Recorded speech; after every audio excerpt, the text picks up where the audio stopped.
bop. Like, I don't need to hear nothing else. I don't need to hear nothing else. There's some artists where all you need is one line and 5 seconds to hear their tone, to hear their delivery, to hear whatever you need to hear in order for you to know that they can sing down.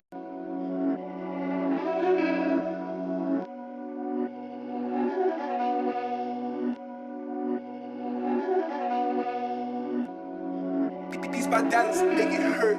Hello and welcome to the Pitchy Podcast. My name is Stephanie. I am your host today. My lovely host James is not with us today, but he is here with us in spirit and we are going to soldier on. Here on the Pitchy Podcast, we are passionate about good music and a great vocal.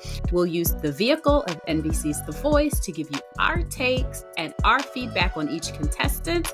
We'll give our feedback on their voice and their overall performance. Now, that's what we do during the regular seasons of NBC's The Voice, but we are in between seasons. We are anxiously awaiting the start of season 28. And so in the meantime and in between time, we have been doing a series called Who Did It Best? Today is part 3. Now, The Voice likes to have what we call repeat offender songs. They're songs that we hear very often performed from season to season with different artists. And during this series, what we've been doing is kind of pitting those performances against each other and seeing which one we like the best. Today, we have 3 new songs to kind of parse through and see which performances we like the best. And if you are a part of our Patreon community, they got to choose what our third song was. I gave them a choice between 2 different songs and they picked the third song, which you will see later on in the show. So if you want to become a part of our Patreon community, the link is right down there and it's also down in the description. We give our patrons opportunities like this to inform our episodes. They get to ask us questions, and in the Patreon bonus content of this episode, we answer those questions throughout the season of NBC's The Voice. They get this episode early along with the bonus content that we have. They've even been sending us some songs and some videos that they've asked us to react to. So we've been doing that for our Patreon community. So only $5 per month. It's free to join and you will see previews of some of the things that we have available, but all the content that we have, $5 per month, you have full access of it. We hope that you join us there. Now, without any further ado, let's start off with our first song in our Who Did It Best Part 3. So our first song is going to be a beautiful one. Golden Hour by Jake. Now we're going to look at 2 different performances. We're going to look at a performance by Jeremy Beloate and by Bodie.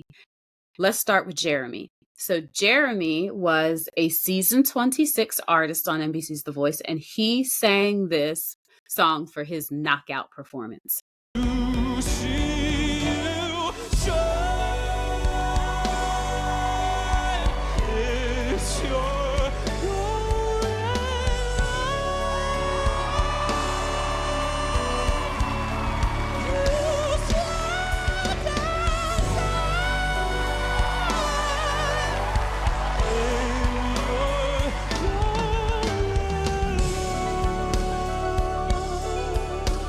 This performance is one that I will remember for a long time. And I almost didn't need to rewatch this one because this is a performance that's kind of burnt into my brain for 2 reasons. Reason 1 is his beautiful execution and delivery of this song. Jeremy has this really classical sounding voice, a very theater sounding voice, which for this song allowed him to be a really great storyteller of this song. It was very, very compelling. If you know the song, right before the chorus, there's a line that says, I don't need no light to see you shine. When that man said shine, I swear the heavens opened up. Like it was just a revelation. It just felt so gorgeous, so open, so incredible. Not only did his voice open up, it just felt like everything shined when he said shine. There was an element of the way that he decided to deliver the lyrics that the way I describe it is take your time. Take your time. He was never behind the beat, but the pacing at which he chose to deliver the lyrics was just take your time, Jeremy, take your time. There was some runs and some really cool melodic choices that he did that were different from the original. There was some come on choice moments, which kind of back up what I was talking about when I was talking about like the runs and things that he was doing. And it was just gorgeous. He had this beautiful falsetto that he was able to display within this song. At the very end of the song, everything just kind of comes down, the music, the intensity. And I think the line is they were just two lovers in a car falling for each other, something like that. And the way that he said that, the beauty, the sweetness, the emotion on his face, it was just absolutely gorgeous. And I think I remember him saying that the song reminded him of his grandparents and their love story. And I saw that was just written all over his face. It was so gorgeous. Here's the second, that was the long first reason. The second reason why this song is kind of burned into my brain, why his performance is kind of burned into my brain. His fit was so original. He was basically wearing this black suit, but he had a purple tie that was not tied around his neck. It was kind of like around him, almost sash, like a sash, and like clipped right here. It was just, or pinned right here. You saw it in the clip that I played before of the performance. When I saw that, I was like, whoever did that is a genius. And I wouldn't be surprised if I were to see dudes wearing that out and about, like as the new way to wear a suit. It was so fly. So that was Jeremy. Next, we have Bodie. Now, Bodie was on season 22, which was our inaugural season of watching and doing the podcast for The Voice. And Bodie sang Golden Hour for his top 10 live performance. I don't need no light to see you shine. It's your golden hour. The thing with Bodie that we saw throughout the competition is that he was a really cool pop artist that also had very clear influences of rap and of rock, but he had vocal as well. He was really like a unicorn of that season because he had all of those capabilities and they were all really strong. Looking back on this performance reminded me of how different his performance was from Jeremy. Jeremy leaned more into like the sing-song, like singing the song the whole way through, whereas Bodie took the verses and more rapped them. He showed his flow. He showed that he could stay on time, and the way that you need to deliver the verses is very like you have to have a good rap flow in order to do it and make it sound as slick as it's supposed to sound, as it to even compare to the original. And I feel like Bodie did that. Another thing that was very interesting and a difference between his performance and Jeremy's performance is that Bodie sang a lot of the big notes in his full voice, which was really powerful. Like there was a lot of holleration in this song where there could be holleration. Because of the way that Bodie chose to deliver this song with the rap flow along with the singing really displayed how difficult of a song that this was. And he did it live. Like this was a live performance, which made it that much more impressive of how well he was able to deliver the song. in the choruses, there's a lot of space. There's a lot of space. You could either just kind of go shine and just do straight. Bodie wasn't doing a whole lot of straight. He was doing runs and dipping and making all these incredible melodic choices that made it really, really interesting. And it was kind of not even kind. It was really brave of him to do that, especially on a live performance. So if I have to pick between Jeremy's performance and Bodie's performance, it's more of a preference factor for me. And on this show, if you've been around here for any length of time, you know that my preference is always to sing, no matter what the song is, even if the song in and of itself is more of a rap sing song. I want to hear singing. So for me, I would pick Jeremy's performance because he sang it more, and also because of the way he was able to convey the message and the story of the song in such an authentic and impactful way. So it's really close because I love Bodie's performance as well. But for me, it would have to be Jeremy. Let me know in the comments which one was your favorite. All of the performances that I am talking about today the link for them will be down in the description. So go take a look for yourself and let me know in the comments which ones you preferred. But for me, it's Jeremy for Golden Hour. So our next performance, or our next song, is one that I love.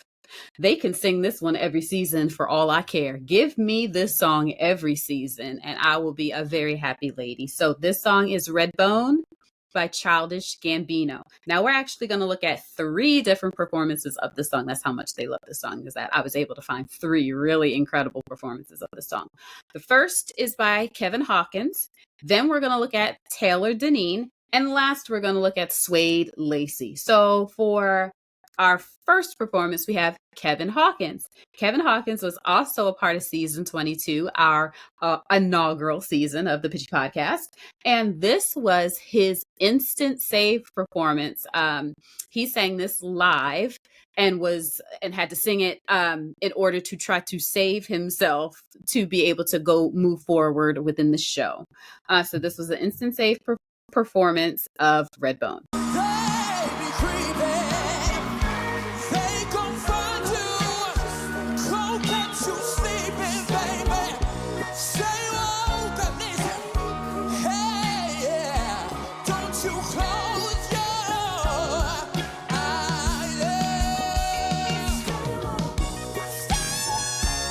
Kevin Hawkins was just good old R&B deliciousness.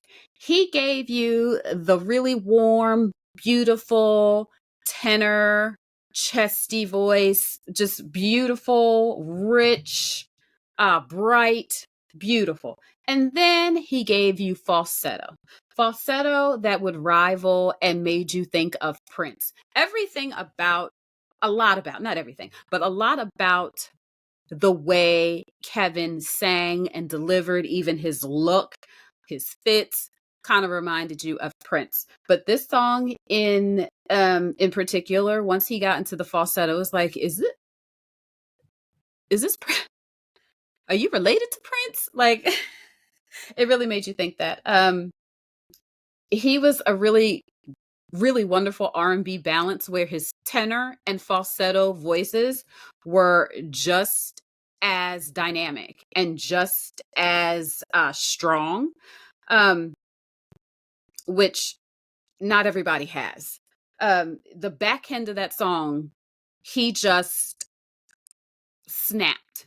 He snapped. And it's so cool to see somebody just kind of let go when it's an instant save performance. Like you kind of have to make a decision about how you want to approach it. You're either kind of nervous and you sing more tentatively, or you're just like, I'm leaving it all on the stage. And Kevin definitely left it all on the stage. There was a snappage alert, snappage alert. And not only did he snap in his full voice, he also snapped in his tenor voice. And it was just an incredible performance of this incredible song. Next, we have Taylor Deneen. And she was a season 24 artist, and she sang this for her blind audition.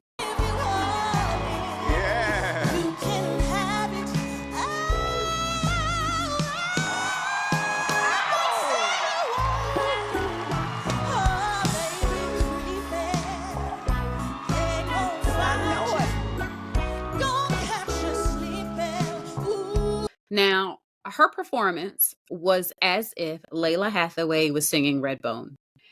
Her voice was so mature for her age.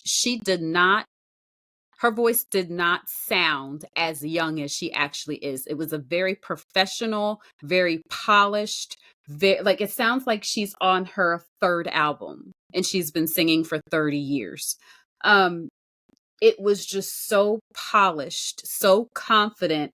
And this was another performance where it was like, take your time, sis. Take your time. James likes to call it, and it is what it is. This is what it's called. It's called back phrasing. It's kind of when you're just behind the tempo just a little bit. And it really does make you want to say, just take your time, sis. Take your time. It's a very conversational way of approaching and delivering lyrics, because it doesn't feel like this. There's more of a flow to it, just kind of like how you talk. So it just really is impactful for a song like this. Her voice was rich. Her falsetto was rich. There was just all these come on choice moments. It was like she had been singing the song. It's like she had written this song 20 years ago, and it's just one that she sings all the time. I believe that 2 people turned for her, but I believe by the time that she auditioned, the other 2 couldn't turn because their teams were filled. I think that when I was watching this, I remember Niall was a part of that season. He was kind of going like this, like, oh, I wish I could press. And that's exactly how I would have felt.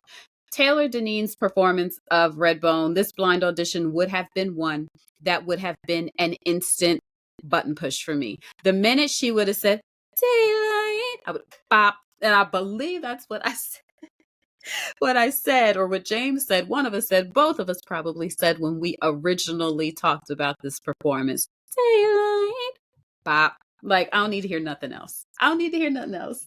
There's some artists where all you need is one line and 5 seconds to hear their tone, to hear their delivery, to hear whatever you need to hear in order for you to know that they can sing down. And that was Taylor Deneen. She could sing down. So last we have Suede Lacy. Now, Suede was a part of season 26, and he also sang this for his blinds.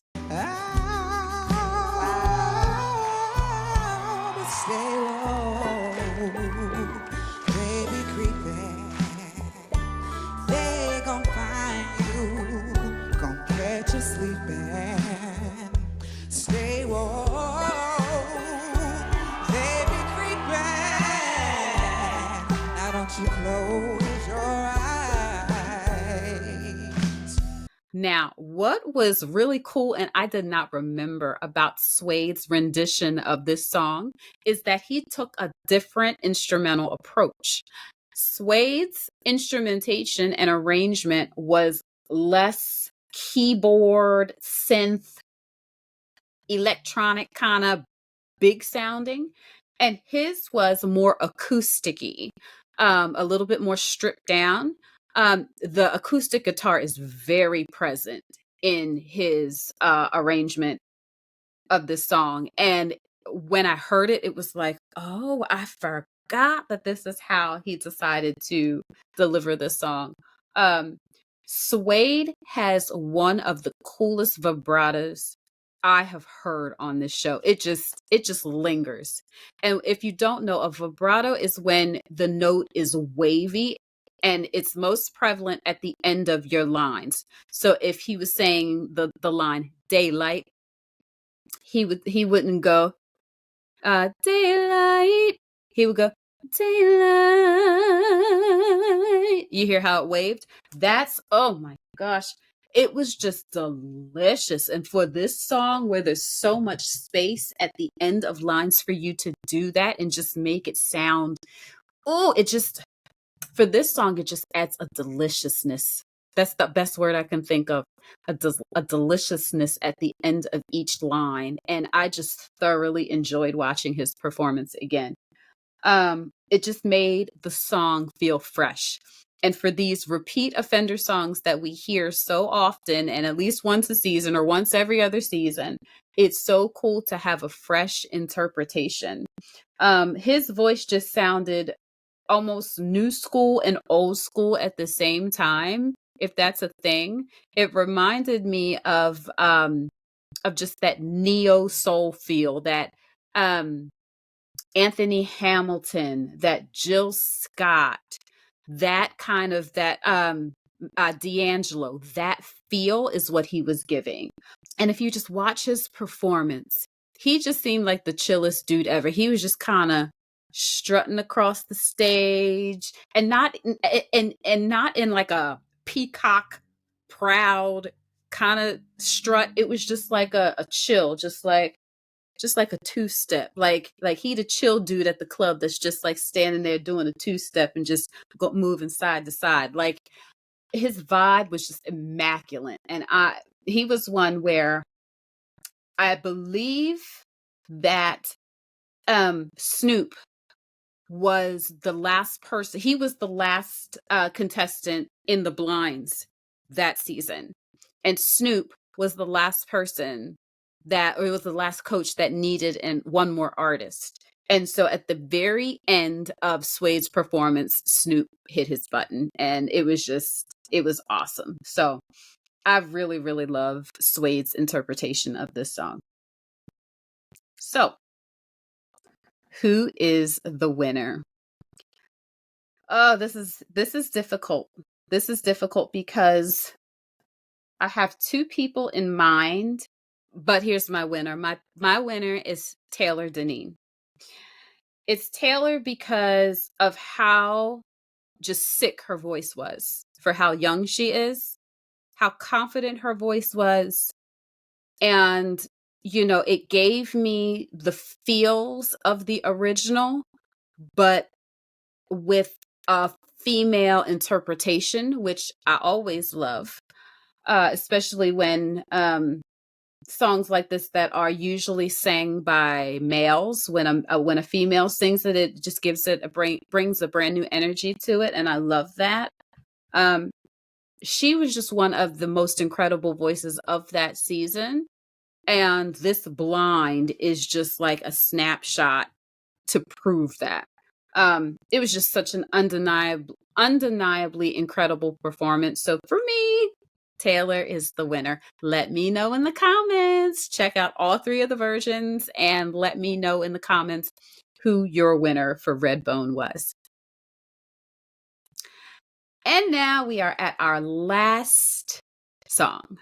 Now, this one is a song that our Patreons got to vote on. And I forget the other song that I posed to them, but River was the clear winner. And what's interesting is that there are actually two Rivers. There's a Leon Bridges River song that The Voice likes to do a lot, but that's not the one we're doing. The one we're doing is Bishop Briggs River. This is the up-tempo one. You'll see in a second when I show you a couple clips. So this competition is between Sasha Hurtado and Nini Iris. So let's start with Sasha. Sasha was from our season 22, and this was her blind audition. So shut your mouth and run me like a river. Shut your mouth, baby, stay and deliver. Hold me high till they make me a sinner. Like a river, like a river. Shut your mouth and run me like a river. So when you first hear Sasha, the first thing that came to mind when I re-listened to this, because I hadn't listened to this in a while, this performance, like, how is she not signed? How does she not have a recording contract? Why is she on The Voice with a voice like hers? Her voice always sounded to me very much in the lane of a Carrie Underwood, because there was a clarity, a cleanness to her vocal, but also that country leaning. And also there was she could do runs. She would Sasha is one that would do like low key holleration, because if you had your TV, your screen, your computer, whatever you were watching on your phone on mute, if you had the volume turned down and you were just watching her, you would not believe the amount of volume and the amount of how strong the sound was that was coming out of her throat. But then you turn the sound up, it's like, wait a minute, she's out here hollering. She's out here. And if you, as you just watched the clip, and if you know this song, the chorus is just holleration.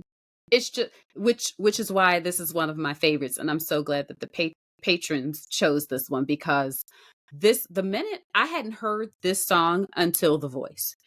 And when I heard, I was like, who is Miss Bishop Briggs?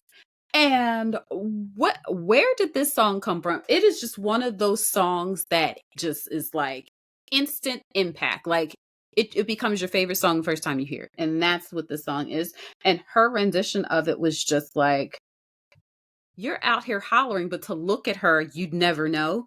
And also she's singing it during a blind audition, which is scary, even though I believe John and somebody, maybe Kelly, they turned for her right away. So she had the security and knowing that she was on the show for a while. Like, she did not have to wait long for somebody to turn for her because her voice was that good.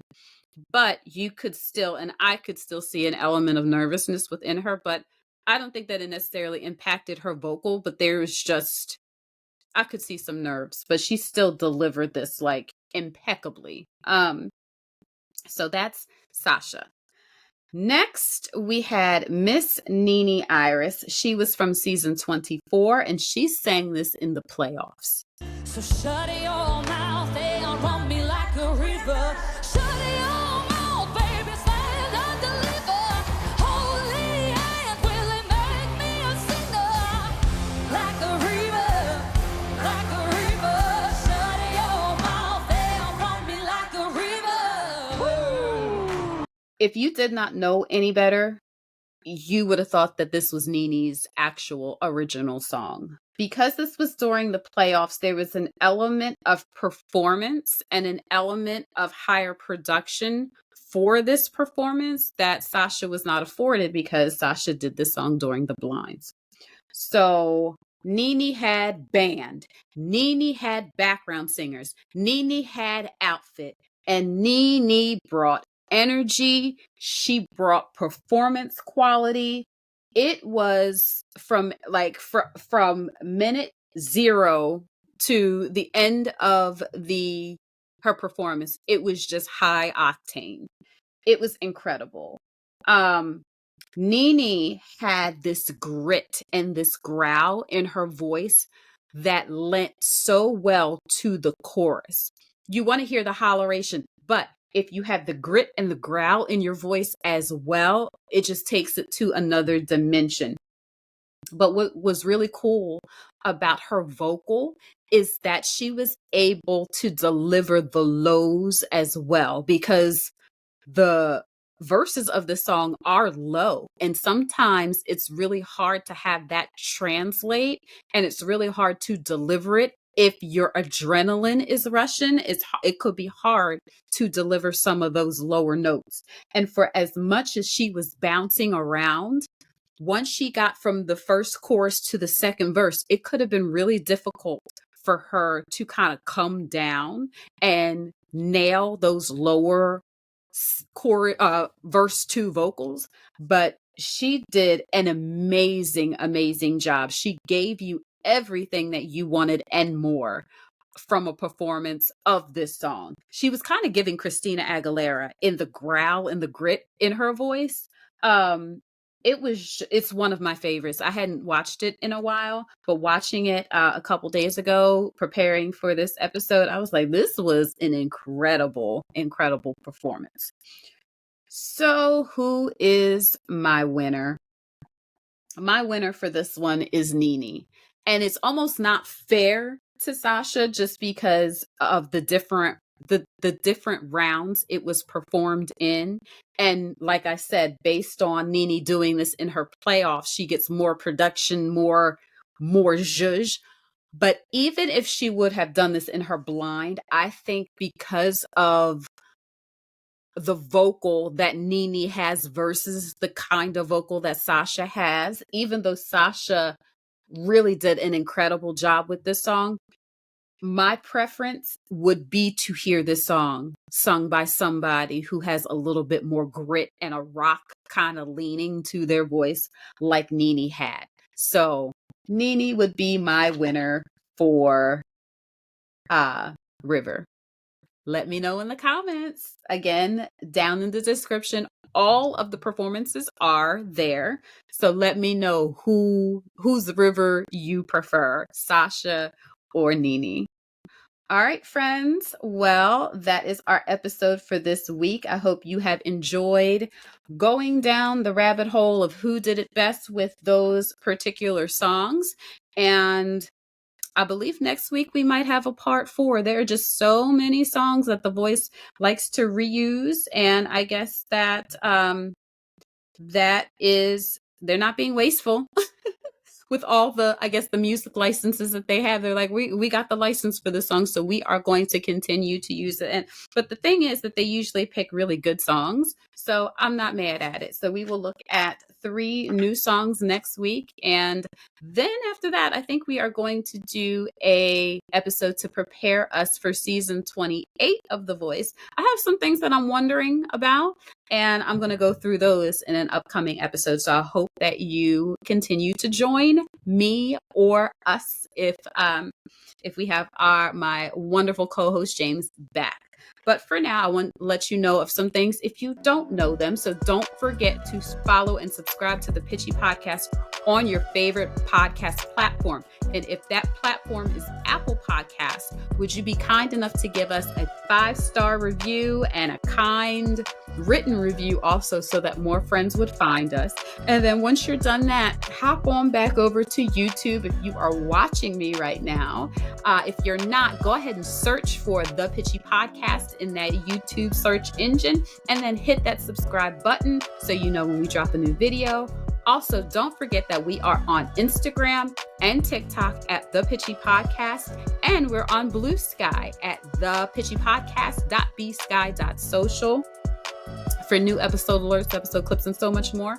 And last, don't forget to consider joining us on Patreon. You can join us for free and see some of our content and some previews. But if you want to join us and explore all of the content that we have there, it's only $5 per month. Even in this in-between time of NBC's The Voice, we are still giving our patrons lots of bonus content each week, and we hope that you join us there. There was even bonus content at the end of this episode that you won't see here, but you will see on the Patreon main feed. So please consider joining us for $5 per month. Thank you all so much for joining me today. I hope you have a great week, and I'll see you soon. Bye-bye.